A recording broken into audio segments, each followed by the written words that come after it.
اس بخاری شریف میں موجود ہے اور قصہ یاجوج ماجوج میں ہے۔ بالآخر وہ دیوار کھود کر باہر نکل آئیں گے، یہ فساد پھیلائیں گے، لہٰذا اللہ کے حکم سے ان کی گردنوں میں کیڑے پڑ جائیں گے، اور یہ گردنوں میں کیڑے پڑنے کی بیماری جب انہیں لگ جائے گی، اسی سے ان جوج ماجوج کی ہلاکت ہوگی۔ اور اس کا قصہ تفصیل سے ترمذی شریف میں ہے،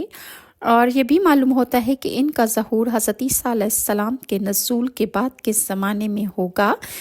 یہ عیسیٰ علیہ السلام کی بد دعا سے ہلاک ہو جائیں گے، اور ان کا ظہور ابھی نہیں ہوا۔ زمانہ ماضی کی تاتاری، منگول یا عہد حاضر کی روسی، چینی اور مغربی اقوام وغیرہ بھی انہی سے مراد لی گئی ہیں، اور کہا گیا کہ مطمئن رہو، یاجوج ماجوج میں سے 1000 آدمی اور تم میں سے ایک آدمی ہوگا جو جہنم میں جائے گا۔ سورہ یونس کی آیت نمبر 27 میں ارشاد خداوندی ہے، جن لوگوں نے گناہ کیے ہیں انہیں گناہ کے مطابق ہی بدلہ دیا جائے گا، ذلت ان پر مسلط ہوگی، انہیں اللہ تعالیٰ سے بچانے والا کوئی نہیں ہوگا۔ ان کے چہروں پر ایسی تاریکی چھائی ہوگی جیسے رات کے سیاہ پردے ان پر پڑے ہوئے ہوں، یہ لوگ آگ والے ہیں جس میں وہ ہمیشہ رہیں گے۔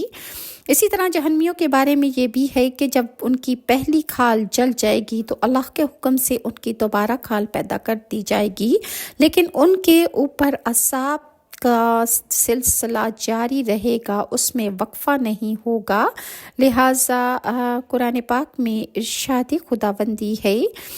سورہ نساء کی آیت نمبر 56 میں اللہ فرماتا ہے کہ بے شک وہ لوگ جنہوں نے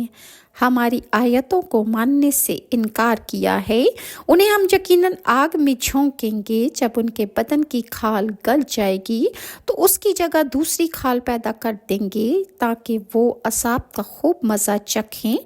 اللہ تعالیٰ غالب بھی ہے اور حکمت والا بھی ہے۔ اور جہنم سے تنگ آ کر جب جہنمی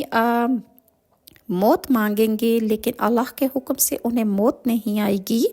لہٰذا اللہ تعالیٰ سورہ فرقان کی آیت نمبر 13 تا 14 میں ارشاد فرماتا ہے،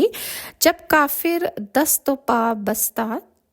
جہنم میں ایک تنگ جگہ ٹھونس دیے جائیں گے تو وہ اپنی موت کو پکارنے لگیں گے، اس وقت ان سے کہا جائے گا،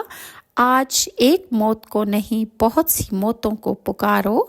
اور جہنم کی آگ جیسے ہی دھیمی ہونے لگے گی تو فوراً اسے فرشتے دوبارہ بھڑکا دیں گے، لہٰذا